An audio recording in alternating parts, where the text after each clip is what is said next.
Now that's how a race should end.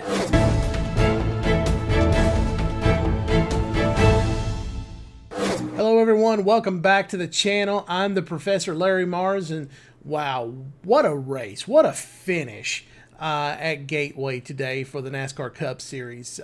You couldn't have scripted that any better than the way that it ended. And we're going to go over the ending. We're going to go over something that happened during the race that involves Kyle Busch.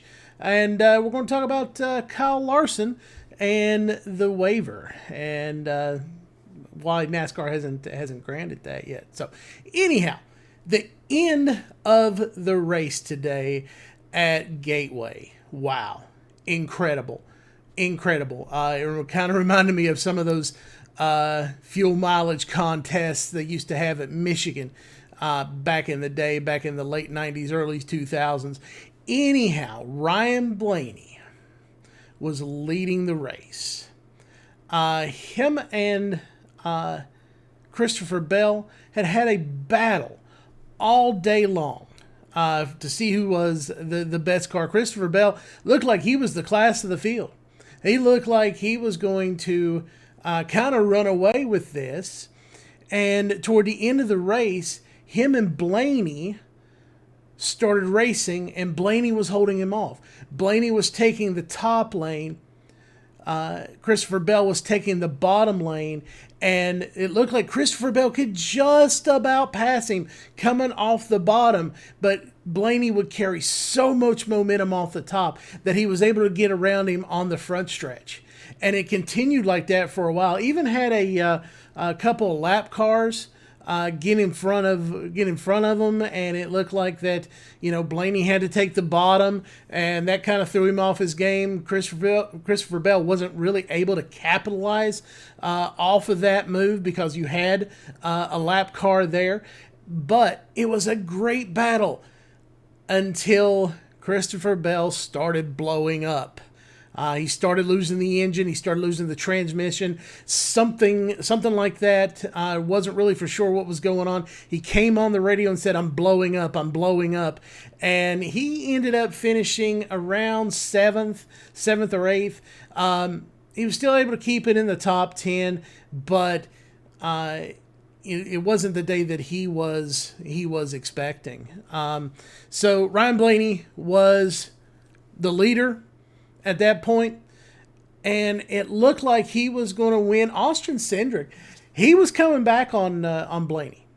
He was catching him, but he didn't have enough time to honestly catch him and get there and try to pass him until the white flag come out. The last lap of the race, Ryan Blaney was going for the white flag, one more lap, and that would end the race. Ryan Blaney ran out of gas. He was supposed to have enough gas to make it to the end. However, it appears that his pit crew did not get the fuel cell full enough, and Ryan Blaney ran out of gas, taking the white flag. Austin Cindric was able to pass Ryan Blaney for the lead and would go on to win the race, the NASCAR Cup race today at Gateway. So here is the finishing order for the Enjoy Illinois 300 race at Worldwide Technology Raceway, otherwise known as Gateway. Austin Cindric, he wins the race. Denny Hamlin comes in second. Brad Keselowski comes in third. Tyler Reddick fourth. Joey Logano finishes in the fifth spot. Austin Dillon, good run for him. He finishes in sixth. Christopher Bell, he did come in seventh in the top 10 after saying he was blowing up. He was able to nurse that car around to the finish. Carson Hocevar comes in eighth. Justin Haley ninth. And Kyle Larson finishes 10th. Speaking of Kyle Larson, he had the other big incident on the track today. Apparently, Kyle Busch got a little bit upset with Kyle Larson trying to pass him in the race. They had a nice battle going on, some good hard racing going on. It was kind of the deal with Ryan Blaney and Christopher Bell, where Kyle Larson had the inside, Kyle Busch had the outside, and it was just kind of a stalemate. Kyle Larson could not get enough momentum coming off the bottom of the track to pass Kyle Busch while he was on the outside with all the momentum. Well, Kyle Busch, short temper. Him and Larson were going down one of the straightaways, and Kyle Busch crowded Kyle Larson on the inside. Kyle Busch wasn't up against the wall. They made contact and crowded him going into the corner, causing Kyle Larson and himself to spin out. Kyle Busch hits the wall, wasn't able to continue. Kyle Larson was able to continue and bring it home in 10th. I watched it several times. I wanted to give Kyle Busch the benefit of the doubt in this incident, but I just can't. Kyle Busch's temper gets the best of him again. Of course, we all saw what he did to Ricky Stenhouse at the All-Star race. Ricky Stenhouse did not touch him at all in the All-Star race. Kyle Busch hits the wall, runs out of talent, comes down and hits Ricky again. Ricky's able to drive away, but so is Kyle Busch. And he runs his car into the back of Ricky Stenhouse, wrecking Ricky Stenhouse, ending his chances at $1 million in the All-Star race. And, of course, we all know what happened there after that, the fight heard around NASCAR. I'm sorry, Kyle Busch, he needs to control his temper a little bit better.